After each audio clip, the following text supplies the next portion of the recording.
एक सिंगर जो कि इतनी सक्सेसफुल हो चुकी है कि उसके शोज में बढ़ बढ़ के लोग आते हैं, साथ ही उसके पीछे स्पॉन्सर्स की लाइन लगी है। लेकिन एक दिन अचानक ही वो इन सब से दूर जाना चाहती है, साथ ही उसके साथ कुछ सुपरनैचुरल होने लग जाता है।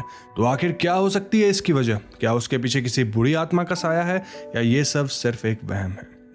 यही हम जानेंगे आज की वीडियो में, जो कि गेसिंग टेंकोरक मूवी पे होने वाली है। लेकिन इससे पहले हम वीडियो में आगे बढ़े, आप चैनल को सब्सक्राइब और बेल आइकन को जरूर दबा दीजिएगा ताकि आप मेरे इंपॉर्टेंट वीडियोस को मिस न करें।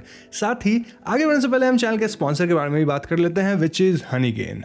देखो, पैसिव इनकम हम सबको कमाना होता है और ऐसे में हनीगेन की मदद से आप कुछ एक्स्ट्रा पैसे कमा सकते हैं, वो भी सिर्फ और सिर्फ अपना इंटरनेट शेयर करके। It's just like Airbnb and Uber for your device, जिससे आप छोटे मोटे एक्सपेंस के पैसे कमा सकते हो। यहाँ आपको बस अपने डिवाइस पे, चाहे स्मार्टफोन हो या लैपटॉप, उस पे हनीगेन इंस्टॉल करके रन कर देना है बैकग्राउंड में, एंड वॉइला, आप पैसे कमाने लग जाओगे। अब सितंबर के महीने में हनीगेन का $10,000 का गिव अवे प्राइस चल रहा है, जहां आप अमेजिंग चीजें जीत सकते हो। इसके लिए बस आपको हनीगेन इंस्टॉल करके रखना है, साथ ही इसे अपने एक फ्रेंड को रेफर करना है एंड मेक श्योर कि आपका फ्रेंड हनीगेन को यूज कर रहा है। अब जैसे ही आपका फ्रेंड 200 MB की ट्रैफिक गैदर करेगा इन अ वीक, आप गिव अवे के लिए एलिजिबल हो जाओगे। बस ध्यान रखना कि आप जितने ज्यादा फ्रेंड्स को रेफर करोगे, आपके जीतने के चांसेस उतने ज्यादा बढ़ जाएंगे। अब आप सोच रहे हो गिव अवे मिल क्या रहा है, तो यहाँ फोन मिल रहा है, गिफ्ट कार्ड्स मिल रहे हैं, टेक एक्सेसरीज मिल रही है लोगों को। तो वेट क्या कर रहे हो? लिंक डिस्क्रिप्शन और पिन कमेंट दोनों में है, उस पर क्लिक करो, हनीगेन को इंस्टॉल करो, फ्रेंड्स के साथ शेयर भी करना, उनको इंस्टॉल करवाना, ताकि आप गिव अवे जीत सको। Download Honeygain now. तो मूवी के ओपनिंग सीन में हम केविन नाम के एक लड़के को देखते हैं, जो कि अपनी टीम के साथ किसी शो की शूटिंग कर रहा था। केविन सबसे पहले अपने आप को ऑडियंस से इंट्रोड्यूस करता है, साथ ही वो बताता है कि आज वो लोग एक फेमस शमन हाउस की स्पिरिट से कांटेक्ट करने वाले हैं। इसके लिए वो एक फेमस शमन के खाली घर में जाते हैं, जहां वो अपनी ऑडियंस को एक लोकल शमन से मिलवाते हैं। केविन उस शमन से गेसिंग टेंकोरक के बारे में पूछता है। इस पर वो शमन उसे बताते हैं कि गेसिंग टेंकोरक एक तरह का मैजिक टूल है, जिसे किसी छोटे बच्चे के फोरहेड के पार्ट से बनाया जाता है। जी हाँ, इसको बनाने के लिए सबसे पहले एक ऐसे बच्चे के कब्र को ढूंढना पड़ता है जिसकी मौत एक्सीडेंट की वजह से हुई हो। उसके बाद कब्र में से उस बच्चे के स्काल्प को निकाला जाता है और उसे तोड़कर सिर्फ फोरहेड के पार्ट से गेसिंग टेंकोरक को बनाया जाता है, जो कि असल में एक स्पिनर जैसा दिखता है। वो शमन ये भी बताता है कि उस स्पिनर को किसी विक्टिम के घर में घुमाने से वो विक्टिम किसी भी डीमन से कांटेक्ट कर सकता है, लेकिन इसमें उसकी जान भी जा सकती है। इसके बाद सीन कट होता है और हम एक कॉन्सर्ट देखते हैं, जहां वेरोनिका नाम की एक लड़की स्टेज पर परफॉर्म कर रही थी और वहां मौजूद सभी लोग उसकी परफॉर्मेंस को खूब एंजॉय कर रहे थे। तभी अचानक से वेरोनिका की तबीयत खराब हो जाती है और वो बेहोश होकर नीचे गिर जाती है। जैसे तैसे वो अपने आप को संभालती है और किसी तरह से वहां से उठकर निकल जाती है। उसकी तबीयत बिगड़ती हुई देखकर सभी फैंस काफी शॉक्ड हो जाते हैं और शो छोड़कर वहां से जाने लगते हैं। अगले सीन में वेरोनिका जो अपने प्राइवेट प्लेन में होती है, तो अपने मैनेजर माइकल को अपने आने वाले सभी कॉन्सर्ट को कैंसिल करवाने को कहती है। इस पे माइकल उसे समझाता है कि ऐसा करने से उनके सभी स्पॉन्सर्स चले जाएंगे और उनके इवेंट मैनेजमेंट को भी भारी नुकसान होगा। लेकिन वेरोनिका अपने मैनेजर की एक नहीं सुनती और उससे कहकर सभी इवेंट्स और कॉन्सर्ट कैंसिल करवा देती है। इसके साथ साथ वो माइकल से अपने लिए किसी रिमोट एरिया में घर ढूंढने को कहती है, जहां वो कुछ समय के लिए सभी लोगों से दूर रह सके। माइकल वेरोनिका को एक शानदार लग्जूरियस विला में लेकर जाता है और बताता है कि उसने वेरोनिका के लिए डॉक्टर की अपॉइंटमेंट भी ले ली है, जो कि वहां पर आकर वेरोनिका का फुल बॉडी चेकअप करेगा। अब माइकल जब वहां से जाने लगता है तो वेरोनिका उसे अपना मोबाइल फोन भी दे देती है, ताकि उसे किसी भी तरह की कोई डिस्टर्बेंस ना हो। माइकल के जाने के बाद वेरोनिका विला के अंदर जाकर सबसे पहले अपने फैंस के आए हुए गिफ्ट्स देखती है। उन गिफ्ट्स में से उसे एक मोबाइल फोन मिलता है, जिसे वो चार्ज पर लगा देती है और ड्रॉअर से नाइफ निकालकर फैंस के दिए हुए लेटर्स को ओपन करके पढ़ती है। कुछ देर बाद वेरोनिका म्यूजिक ऑन करके डांस करती है और अकेले ही खूब एंजॉय करती है। लेकिन तभी हम देखते हैं कि कोई स्पिरिट वेरोनिका के ठीक पीछे खड़ी है, लेकिन वेरोनिका को इसके बारे में कुछ खबर नहीं थी। उस रात वेरोनिका बालकनी में बैठकर डायरी में कुछ लिखती है और टेबल पर डायरी छोड़कर अपने रूम में चली जाती है। सीढ़ियों से नीचे उतरते वक्त उसे घर में कुछ हलचल महसूस होती है, जिससे वो डर जाती है। जब वो अपने रूम के खिड़की से बाहर की ओर देखती है तो वहां उसे एक वेटर दिखता है, जो कि उसके लिए डिनर लगा रहा था। वेरोनिका डिनर करके जब वापस हॉल में आती है तो अचानक उसे बाहर कुछ गिरने की आवाज आती है और जब वो वहां देखने जाती है तो वहां उसे एक लड़की की परछाई दिखती है। वेरोनिका उसके करीब जाने लगती है कि तभी वो लड़की गायब हो जाती है। इससे वेरोनिका का डर और भी ज्यादा बढ़ जाता है। थोड़ी आगे बढ़ने पर वहां उसे उसका ही सूटकेस गिरा हुआ मिलता है और उसके आसपास उसका सारा सामान बिखरा हुआ था। जैसे ही वो सामान उठाने लगती है तो हमें उसके पीछे वो लड़की की स्पिरिट दिखती है जो कि वेरोनिका को ही देख रही थी। अब जब वेरोनिका वापस अपने विला में जाती है तो अगेन वो स्पिरिट वेरोनिका को देखती है और वेरोनिका एक आयरन रॉड लेकर उसे धमकाना शुरू करती है। नाउ एज यूजुअल स्पिरिट वापस गायब होती है एंड देन विला में वेरोनिका को टेबल पर उसके फैंस के रखे गिफ्ट्स में से एक कैमरा दिखता है,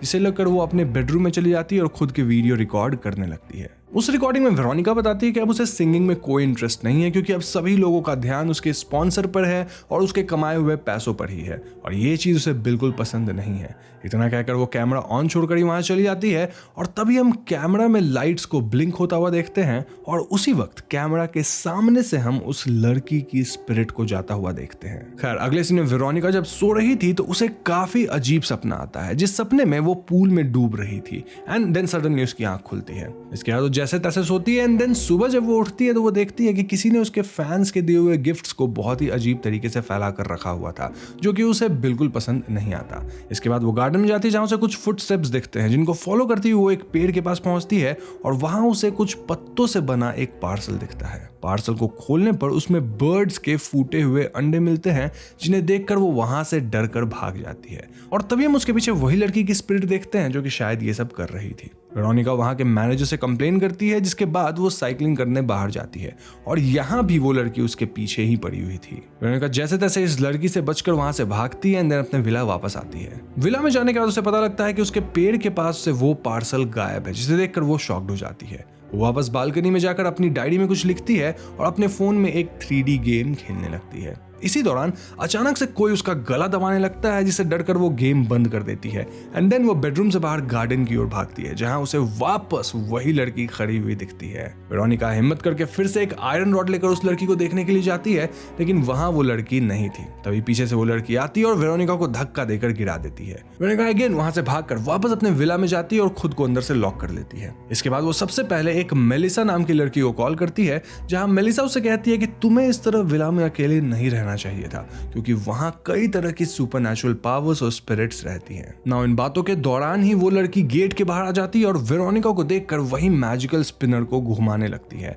और ऐसा लगता है एज इफ वो उस पे कर्स कर रही हो। इसके ठीक बाद वहां एक और बच्चे की स्पिरिट आती है, जो कि देखने में काफी डरावनी लग रही थी। वो बच्चे की स्पिरिट वेरोनिका को पकड़ने की कोशिश करती है, जिससे बचने के लिए वेरोनिका भागकर अपने बेडरूम के कपबोर्ड में छिप जाती है।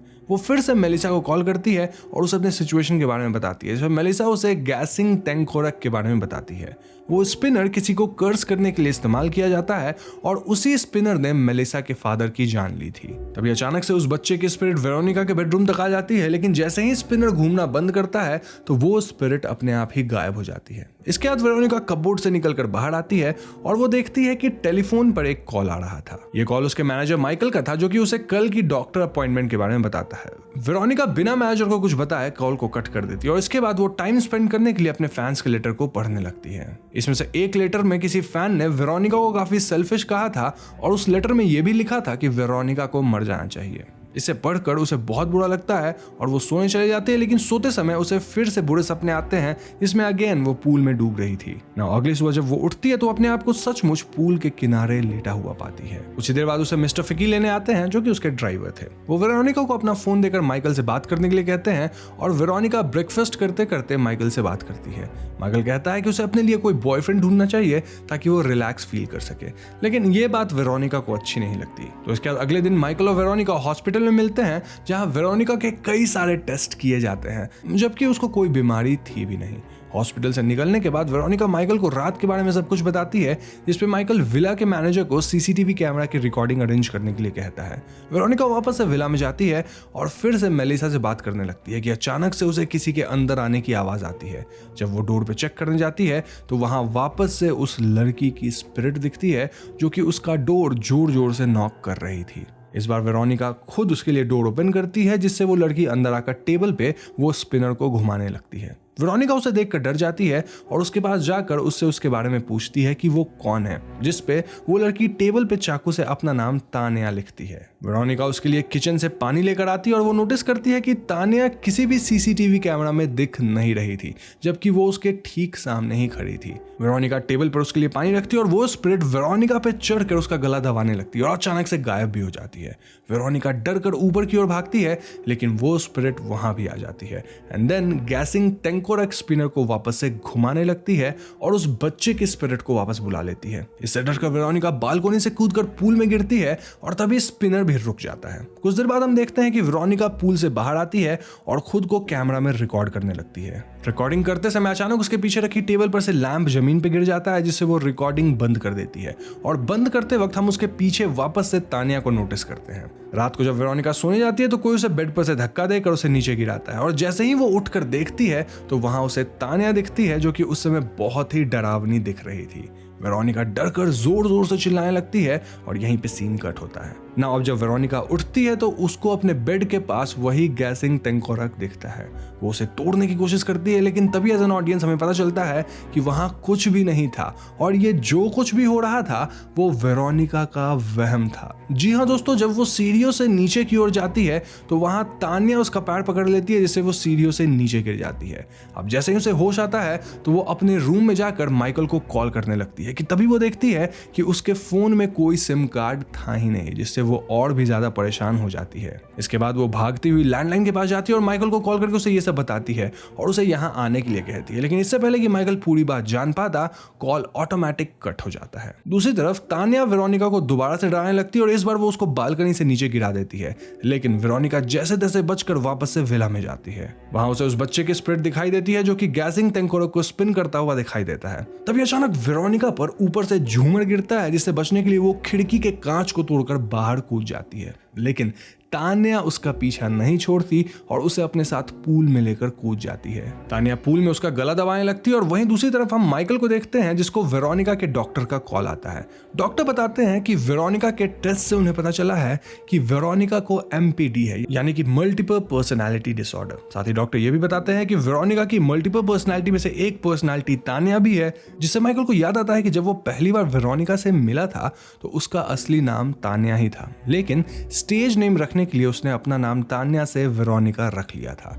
डॉक्टर माइकल को ये भी बताते हैं कि असल में वेरोनिका जब छोटी थी तो गैसिंग टेंकोरक की वजह से उसके फादर की जान गई थी और अपनी लापरवाही की वजह से वो उन्हें नहीं बचा पाई थी। इसी की वजह से उसके अंदर एक गिल्ट था कि उसने ही अपने फादर की जान ली है और इसीलिए शायद तानिया वाली पर्सनालिटी उससे बदला लेना चाहती है। यही सब कारण है कि वेरोनिका उस विला में इतना सब कुछ झेल रही है। बेसिकली कहा जाए वेरोनिका खुद अपने आप पे सब कुछ इन्फ्लिक्ट कर रही है, उसकी जो दूसरी पर्सनालिटी है वो। अब डॉक्टर की इन बातों से साफ था कि वेरोनिका के आसपास कोई स्पिरिट नहीं थी और ये सब उसकी ही मल्टीपल पर्सनालिटी थी और जो कुछ भी हो रहा था ये सब उसकी दूसरी पर्सनालिटीज ही कर रही थी। इसका ये भी मतलब बनता है कि वो खुद ही अपनी जान लेने को तुली हुई थी। तभी वहां माइकल आता है और तानिया को पूल से बाहर निकालकर उसकी जान बचाता है। अब यहाँ से सीन कुछ समय आगे बढ़ जाती है, जहां हम देखते हैं कि वेरोनिका बिल्कुल ठीक हो चुकी है और अपने स्टूडियो में रिकॉर्डिंग कर रही है। यहाँ में डॉक्टर की एक और बात पता चलती है कि वेरोनिका में एक और पर्सनालिटी है जिसका नाम मेलिसा है, जिससे वो विला में हर वक्त बात करती थी और उसी वक्त स्टूडियो के अंदर मेलिसा उससे मिलने आती है और इसी के साथ फिल्म खत्म हो जाती है। तो दोस्तों ये थी फिल्म की कहानी और अब हम मिलकर कुछ थियरीज पे बात करते हैं। तो पहली थ्योरी तो एकदम सिंपल है। इसके बारे में हमें फिल्म में ही पता चल जाता है कि वेरोनिका को मल्टीपल पर्सनैलिटी डिसऑर्डर था, साथ ही उसके अंदर अपने पिता को न बचा पाने का गिल्ट था, जिस वजह से वो डिफरेंट पर्सनैलिटीज के बीच स्विच करके खुद को ही चोट पहुंचा रही थी। साथ ही वो हेलुसिनेट भी कर रही थी to make the situation worse. अब आपको याद होगा तो वेरोनिका ने अपना फोन अपने मैनेजर को दे दिया था एंड वो फैन का फोन यूज कर रही थी, तो उसमें सिम था ही नहीं। तो जब सिम नहीं था तो वो मेलिसा से बात कैसे कर रही थी? इट्स क्वाइट क्लियर कि वो मेलिसा से बात कर नहीं रही थी, वो उसकी ही दूसरी पर्सनैलिटी थी। फोन में कुछ नहीं था, वो बस सोच रही थी कि वो बात कर रही है and it was her own personality. Short में कहा जाए तो वेरोनिका खुद को ही चोट पहुंचा रही थी और फिल्म के एंड में भी उसकी बीमारी खत्म नहीं हुई है। जी हाँ, हो सकता है कि तानिया वाली पर्सनालिटी निकल गई हो जो कि छोटी बच्ची वाली पर्सनालिटी थी, लेकिन ये जो मेलिसा वाली पर्सनालिटी है वो अब भी है एंड मेलिसा में भी हार्मफुल पर्सनालिटी नहीं है क्योंकि वो वेरोनिका की मदद कर रही थी थ्रू आउट द फिल्म। तो आगे क्या होगा ये तो अगर पार्ट 2 आता है तो ही हमें पता चलेगा। Now coming to second theory, जिसमें मैं बहुत ज्यादा नहीं मानता बट हाँ ये थियरी भी है तो मैं आपको बता रहा हूँ, वो ये कि फिल्म में सच में भूत था। क्लियरली बताया गया है कि गैसिंग टेंकोरक से ही वेरोनिका के पिता की मौत हुई थी, तो हो सकता है कि वेरोनिका किसी फैन ने उसके साथ ऐसा किया होगा। आज के जमाने में फैंस होते हैं, स्टैंस होते हैं, हेटर्स भी होते हैं। तो हो सकता है कोई फैन जो कि पहले फैन रहा होगा हेटर बन गया, उसने ही किसी लेटर के थ्रू गैसिंग टेंकोरक भेज दिया होगा एंड देन वेरोनिका के साथ ये सब हो रहा है। जहां तक बात है कैमरे में ना कैप्चर होने की, तो स्पिरिट्स तो कैमरे में नहीं ही कैप्चर होते हैं एंड डॉक्टर्स थोड़ी ना मानेंगे कि ये स्पिरिट्स का काम है। तो हाँ, ये भी एक थियरी है, but I personally believe in the first theory. मुझे ऐसा लगता है कि फिल्म के माध्यम से हमें शायद ये बताया जा रहा है कि कैसे सेलेब्स की लाइफ कई बार काफी टॉक्सिक हो जाती है, क्योंकि उन्हें हमेशा एक पर्सोना बनाकर चलना होता है। इस स्टेज कैरेक्टर या पर्सोना के चक्कर में वो लोग अपने असली कैरेक्टर को ही भूलने लग जाते हैं, जो कि काफी डेंजरस है। आई मीन मैं जैसे वीडियोस में बात कर रहा हूँ अभी, रियल लाइफ में बिल्कुल ऐसे बात नहीं करता। आई मीन टोन डिफरेंट होता है, ह्यूमर डिफरेंट होता है, सब कुछ डिफरेंट होता है, और मैं काफी केयरफ्री बात करता हूँ, यहाँ बहुत केयरफुल रहता हूँ। So you can say it's kind of an online persona, जो कि लिमिट में ठीक है, लेकिन एक पॉइंट के बाद चीजें हाथ से निकलने लगती हैं। साथ ही कई इंसान का अपना किसी न किसी तरह का ट्रॉमा होता है, उनके हेटर्स भी होते हैं अगर वो ऑनलाइन पर्सोना या कोई सेलेब्स हैं। तो ये सभी चीजों को एक तरह से दिखाया गया है। वहां पे गैसिंग टेंगोरक की बात भी की गई है, वहां पे देन एमपीडी यानी मल्टीपल पर्सनालिटी डिसऑर्डर की भी बात की गई है, एंड देन भूत वाली बात भी। तो सब चीज का एक मिक्सचर है। तो ओवरऑल यहाँ कई कॉन्सेप्ट्स हो सकते हैं, इसलिए मैं आपसे पूछना चाहता हूं कि आप किस कॉन्सेप्ट में बिलीव करते हैं। मुझे कमेंट सेक्शन में जरूर अपनी ओपिनियंस बताइएगा। साथ ही अगर आपके पास कुछ अलग थियरी है तो वो भी बताइएगा। अब वीडियो पसंद आए तो इसे लाइक और शेयर कीजिएगा, और जाने से पहले मैं आपको फिर से याद दिला दूं कि डिस्क्रिप्शन और कमेंट में दी गई लिंक पर क्लिक करके आप हनी गेन को जरूर डाउनलोड कीजिए। चैनल पर नए हैं तो चैनल को सब्सक्राइब करके बेल आइकन को जरूर दबा दीजिएगा, क्योंकि हम अपने चैनल पर ऐसे वीडियोज लाते रहते हैं। पीस।